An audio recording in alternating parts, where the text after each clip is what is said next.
화제를 좀 바꿔서 올해 범죄, 주로 이제 사건 사고인데 네. 범죄하고 좀 연결이 되겠군요. 3대 사건, 네. 3개만 뽑아달라. 올해의 3대 사건을 뽑아달라 하면 뭐라고, 어떤 사건을 아마 뽑으시겠습니까? 많은 국민들이 제 생각하고 비슷할 것 같아요. 일단은 가장 눈에 띄었던 게 지금도 얘기하고 있지만 지금도 진행 중입니다. 예, 여름부터 시작해서 지금 뭐한 120일 이상 지금 진행 중인데 조국 사건이라고 표현하겠습니다. 조국 사태. 예.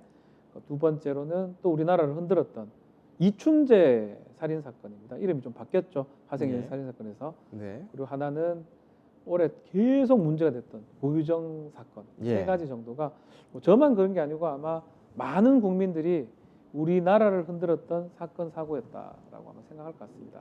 조 전 장관 사건은 뭐 글쎄요, 정리가 가능할지는 모르겠으나 한 줄로 요약하신다면 어떻게 정리를 하시겠습니까? 검찰의 무서움 검찰의 무서움. 그 얘기를 하고 싶습니다. 예. 저도 뭐 군 검찰 일을 좀 했었지만 일단은 검찰에 이제 어떤 대상이 올라가면 피해 나가기 쉽지 않다라는 것을 또 보여준 사건이 아닌가. 뭐 그게 검찰이 잘못했다는 건 절대 아닙니다. 예. 검찰 특수수사망에 올라갔을 때는 어쨌든 간에 지금 단계도 구속영장 청구됐잖아요.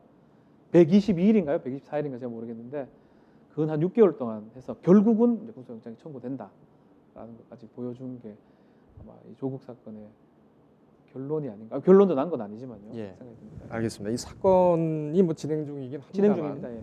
일단은 너무나 큰 파장을 불러왔기 때문에 네. 이 조국 사태에 대한 그 사회적 의미 뭐라고 정리를 하시겠습니까? 일단 사회가 좀 양분된 것 같아요. 그리고 뭐 사람마다 생각이 다를 수 있지만 과연 특수부 검사 수십 명, 수백 명을 압수수색 수십 번을 해서 할 만한 사건인지 그부터 사실 의문 좀 던져야 될 것 같아요. 예.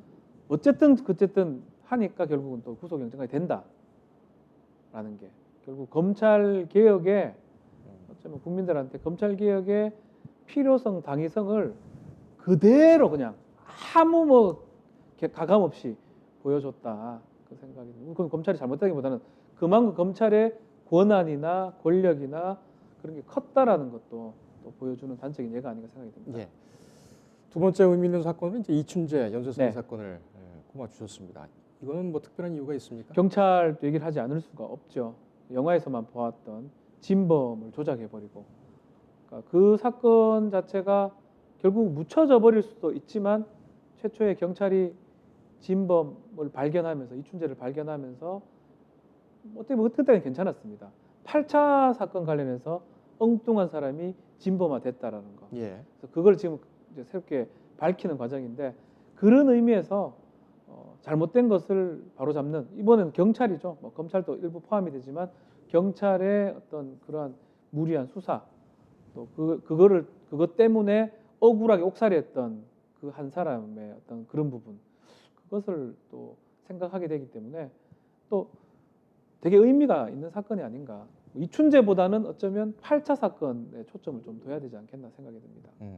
이춘재 연쇄살인 사건 이것을 한 줄로 요약을 하신다면 뭐라고 요약을 하실까요? DNA. DNA. 결국 진실은 밝혀진다. 예. 밥은 먹고 다니냐라고 제가 그 영화가 기억이 나는데요. 예.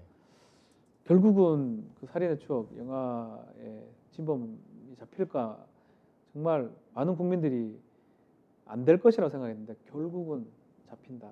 결국은 범인은 잡힌다. 예. 아주 뭐 단순한 얘기를 좀 드리고 싶습니다. 알겠습니다.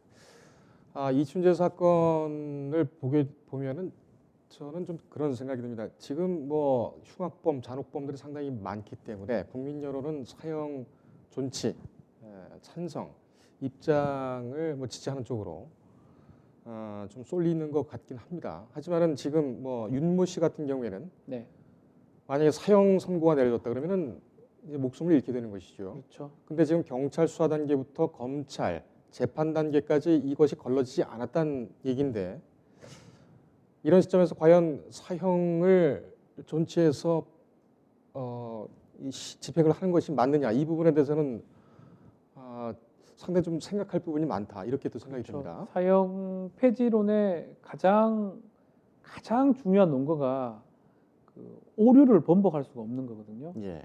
오류가 없을 거라고 또 반대편에서는 오류가 이제 없다. 수사기관 그리고 검찰, 검사, 법원 1, 2, 3심 그 정도 지나치면서 오류가 생길 수 있을 것이냐라고 반박을 했었는데 생겼잖아요. 오류가. 뭐 진범이 지금 바뀐 거거든요. 뭐 범인이. 그렇기 때문에 결국은 지금 우리나라가 지금 사형을 존치는 시키되 실질적으로 폐지하는 그런 상황입니다. 그게 지금 당장은 일단은 또 더 힘을 좀 받지 않나 생각이 듭니다. 또 사형 폐지 쪽이 힘을 받는 논리 중에 하나가 아닌가 생각이 듭니다.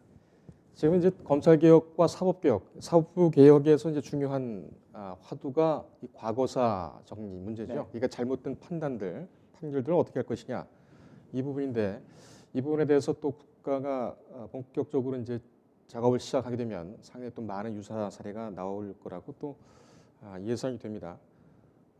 고희정 사건이 바로 이제 이어서 네. 나올 수밖에 없는데 고희정 사건 한 문장으로 좀 요약을 하신다면 어떻습니까? 너무 잔인하다 이렇게밖에 표현을 못 하겠습니다. 잔인하고 믿기 어려운 사건이다.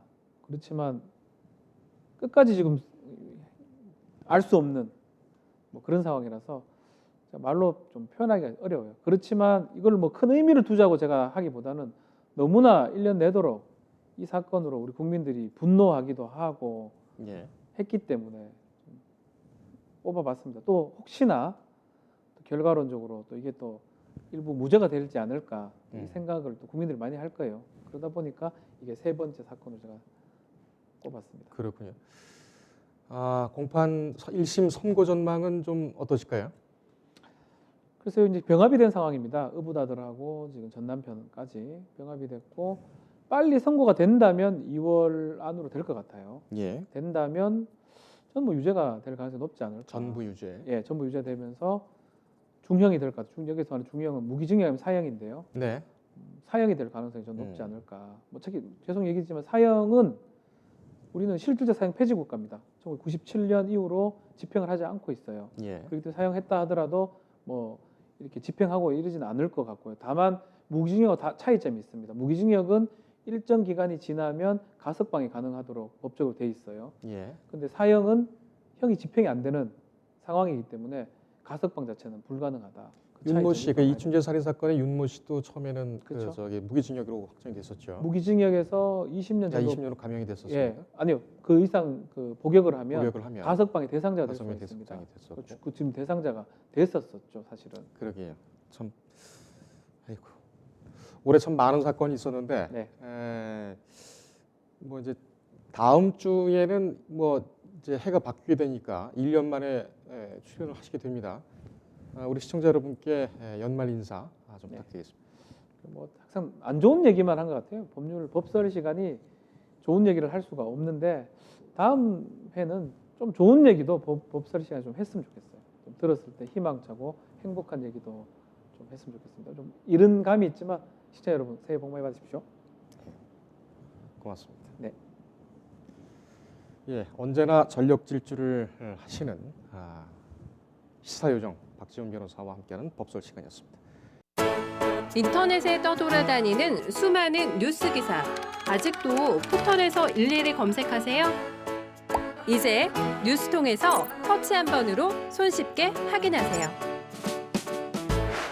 최근 내가 구독한 기사를 분석해 오늘의 기사를 추천하는 개인 맞춤형 AI 뉴스. 나만의 공간인 뉴스북에서 콘텐츠를 편집하고 이용자와도 활발한 소통이 가능합니다. 사진과 영상 자유롭게 이동하고 언론사 기자들이 실시간으로 업로드하는 동영상도 확인해보세요. 더 풍성하고 새로워진 뉴스통. 지금 바로 만나보세요.